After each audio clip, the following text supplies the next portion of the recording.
ไป8 ตัวแล้วครับ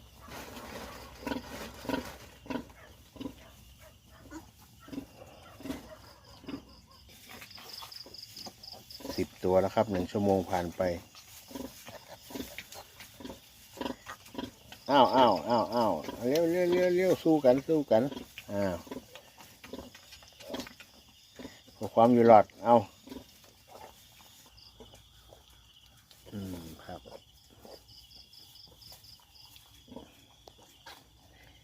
คนกับมือใหม่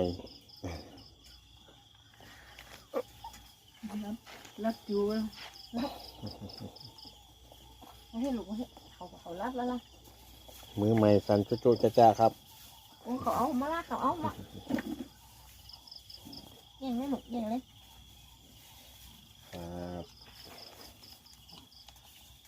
ยังผูกเจอกันใหม่ของพ่อ